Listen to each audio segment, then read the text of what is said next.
Le grand rendez-vous sur Kivu Morning Post, mesdames et messieurs, bonjour, bonsoir, ça dépend de l'heure à laquelle vous nous suivez. Des affrontements ont de nouveau éclaté ce vendredi 25 octobre 2024 à Katobo, dans la localité de Mulindwa, groupement de Kisimba. Nous sommes dans le territoire de Walikale. Ces combats opposent les rebelles du 1-23 au Wazalendo. Au moins 27 civils ont été tués dans des attaques de forces démocratiques alliées ADF MTM dans l'est de la République démocratique du Congo. Les incursions ont eu lieu entre les 17 et 19 octobre dans la localité de Bankayi, groupement Bapakombe, dans les territoires de Lubero. Nous sommes dans la province du Nord Kivu. La population de Goma, chef-lieu du Nord Kivu, ne partage pas l'avis du chef de l'État Félix Antoine Tshisekedi sur la révision de la Constitution et l'appel à la restauration de la paix et de la sécurité dans l'est du pays avant toute réforme constitutionnelle. Vous les suivrez dans l'actualité du jour.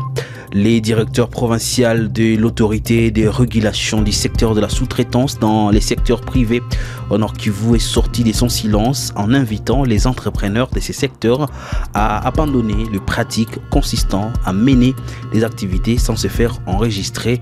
Vous suivrez Kamere Ngwasi, responsable de cette structure étatique dans l'actualité du jour. Messieurs, dames, vous êtes nouveaux sur Kivu Morning Post. Nous sommes la référence des informations à l'est de la République démocratique du Congo. Vous êtes nouveau pour voyager avec nous. Abonnez-vous sur la chaîne.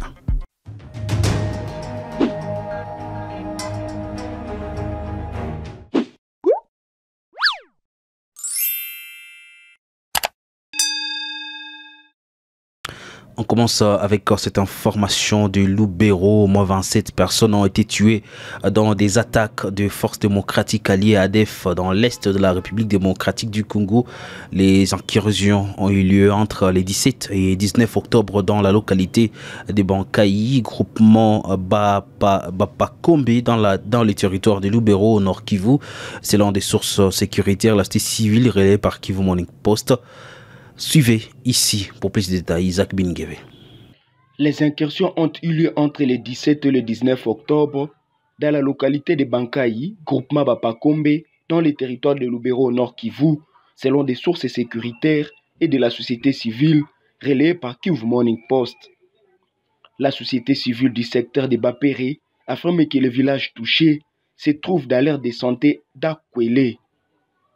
Pour le moment, nous comptons 27 corps qui jonchent encore le sol, répartis ainsi: 4 à Zangalo, 3 à Hoho, 3 à Akwele, 4 à Bethléem et 13 à Mahandele, a indiqué Samuel Kaheni, président de la société civile du groupement de Mangurujipa. Cette situation a provoqué un déplacement massif de la population, selon des sources locales. La société civile et les autorités administratives locales craignent que le bilan ne s'alourdisse, car certaines zones restent inaccessibles. À ce jour, des opérations conjointes de l'armée congolaise et ougandaise sont en cours dans la région. Des affrontements ont de nouveau éclaté ce vendredi à Katobo, dans la localité de Mulindwa, groupement de Kisimba en territoire de Walikale. Ces combats opposent les rebelles du 1-23 Wazalendo, le volontaire pour la défense de la patrie VDP. Je cite ici le propos de Kambale Mochu Mberoa, la vice-chef de localité de Mulindwa, qui dit: il y a des combats au centre de Katobo entre les 1-23 et le Wazalendo. Rappelons ici que ces combats surviennent après une journée de tensions dans les territoires de Massissi, également marqués par des affrontements entre le Wazalendo et le VDP. La population de Goma, chef-lieu du Nord Kivu, ne partage pas l'avis du chef de l'État Félix Antoine Tshisekedi sur la révision de la Constitution. Il appelle à la restauration de la paix et de la sécurité dans l'est du pays avant toute réforme constitutionnelle. Certains habitants interrogés par Kivu Morning Post ce vendredi estiment que le président de la République pourrait chercher à prolonger sa durée au pouvoir ou à éteindre son mandat. Suivez-les d'ailleurs ici dans ses propos recueillis par Sophie. Niko mkaji hapa Goma Nord Kivu. En tout cas, ile décision bon kushie ku population huku ngambo ya Goma vraiment haina maana kwetu. Tushateseka deja, tunateseka sana. hapa tuko mwa sécurité depuis il y a longtemps na bitu yote yenye tuprometraka ki ata résoudre juu ya insécurité hapa Goma katia état de siège, na ile état de siège vraiment ndio inaendelesha matueri na wengine. Ile ife yenye batu bangilifanya deja manani ma activité zao najikutana deja ndio wakati yenye batu ko najiuliza watafanya namna gani. Constitution wakie kwanza gizi iko na résoudre kwanza ma problème. En plus de cela, promesse zishakuwa za mingi sana. Promesse zishakuwa za mingi sana, promettre ça vile les premiers citoyens, ana promettre na hata réaliser. Il faut kwanza ana réaliser kwanza les promesses zake zote anatuomba. Atupatie kwanza uhuru, atupatie sécurité. Ya bien. Après là kama takia réviser maintenant constitution na tunayua kie quand même un Congolais na iko huru ya kufanya kila kitu kinataka. Kwa majina ni Ajwa Mungu Moise. Mimi nabakia mu commune ya Karisimbi. Bon en fait kuhusu ile révision ya constitution ata aseme afai changement ya constitution haiko anjo problème ya kusema ase vita itaisha muest. Mbo kuhusu ile yayo kuhusu ile selo kinsi kwa bikamata na en fait ni juu binasemewa vile okay anaweza revoir ile constitution.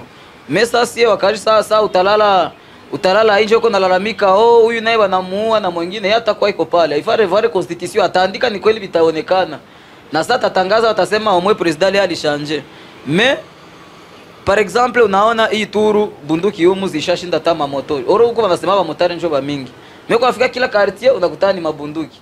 Les directeurs provinciaux de l'autorité des régulations du secteur de la sous-traitance dans les secteurs privés au Nord Kivu est sorti de son silence en invitant les entrepreneurs de ces secteurs à abandonner les pratiques consistant à mener les activités sans se faire enregistrer.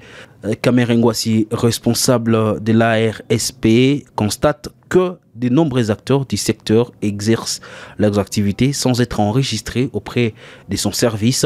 Face à ces situations illégales, il invite chacun à se conformer à la réglementation. Il est dans ses propos recueillis. Chers entrepreneurs, recevez les salutations de l'autorité de régulation de la sous-traitance dans le secteur privé, en sigle ARSP. Merci beaucoup de nous prêter attention. Ceci est une invitation au civisme élémentaire. Pourquoi? Parce que ici je tiens la loi numéro 17/001 du 8 février 2017 portant les règles applicables à la sous-traitance dans le secteur privé en République démocratique du Congo. Et l'invitation consiste en quoi? À vous inviter, vous entrepreneurs, qui vous retrouvez par vos activités dans la tranche de la sous-traitance. Si vous êtes opérationnel et que vous n'avez pas l'attestation d'agrément de l'ARSP, sachez que vous êtes en train de travailler de façon illégale. Et le civisme exige que vous puissiez vous enregistrer auprès de l'ARSP et cet enregistrement est gratuit en ligne sur le site www.arsp.cd. Si vous avez des difficultés pour l'enregistrement en ligne, il vous est loisible d'approcher nos agents qui vont vous assister personnellement sur nos machines pour enregistrer votre entreprise. Cessez d'être en marge de la loi si c'est le cas et désormais venez accomplir cette formalité élémentaire qui ne vous coûte rien mais qui vous ouvre la porte à plusieurs opportunités. C'est vrai, vous avez vu comment l'entrepreneuriat soutenu par le secteur de la sous-traitance est en train de prendre l'ampleur énorme dans notre pays, particulièrement si nous tenons compte de la vision de son Excellence Félix Antoine Tshisekedi Tshilombo, président de la République, chef de l'État, qui a bien exprimé de façon simple sa volonté de créer une classe moyenne véritablement congolaise. L'émergence de cette classe moyenne véritablement congolaise et la création des millionnaires congolais s'est fait essentiellement et sous l'impulsion de l'ARSP, Autorité de régulation de la sous-traitance dans le secteur privé, comme je vous ai dit, un établissement de l'État à caractère administratif. Merci beaucoup pour toutes les questions pour lesquelles vous aurez besoin de détails. Approchez-nous, la porte est ouverte. Notre bureau de Goma se trouve dans le bâtiment diplomatique, ici derrière la baie de Gel. Au deuxième niveau, nous sommes à votre service. Pour finir, à Calais, 5 vaches ont été foudroyées dans la nuit de jeudi à vendredi dans les villages de Bouchouchou en territoire de Calais. Le cadre de concertation de la société civile de Calais qui rapporte l'information indique que ces animaux appartenaient à Ndikumwami Abinduki. Cette pluie n'a pas seulement causé la perte de vaches, elle a également endommagé des infrastructures de base dans la région. Delphin Birimbi, responsable de ces structures, cite notamment le pont Louho situé dans les villages de Kisha et Bouchoungulu.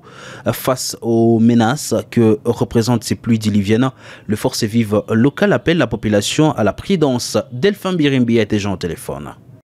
5 vaches sont mortes après avoir été foudroyées sous une forte pluie dans le pâturage de M. Ndikumwami Abinzuki, village de Bouchouchou, groupement de Mbinga Sud, dans la chefferie de Boavu, la nuit du 24 au 25 octobre 2024, y compris l'effondrement du pôle Louho sur la limite entre les villages de Kisha et Bouchougulu, en groupement de Ziralo, toujours dans la même chefferie de Boavu, tout en encourageant les chefs de l'exécutif provincial du Sud Kivu, qui est en train de vouloir répondre à nos actions de plaidoyer à travers les enjeux qui seraient déjà en route selon la cellule de communication du gouvernorat de province pour venir ouvrir rapidement les tronçons routiers Calais, Centre, Nyabibwe jusqu'à Minova sur la route nationale numéro 2 Bukavu-Goma, ceci en attendant la réalisation de multiples promesses du gouvernement national à ce qui concerne l'asphaltage de la route nationale numéro 2 et numéro 3.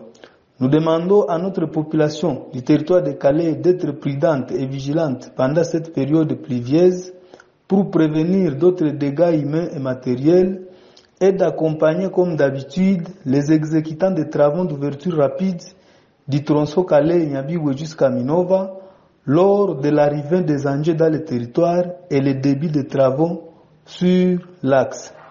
Mesdames et messieurs, c'est un plaisir de vous savoir nombreux à suivre l'essentiel de l'actualité pour ce vendredi 25 octobre 2024. On se retrouve pour un autre numéro avec le même plaisir.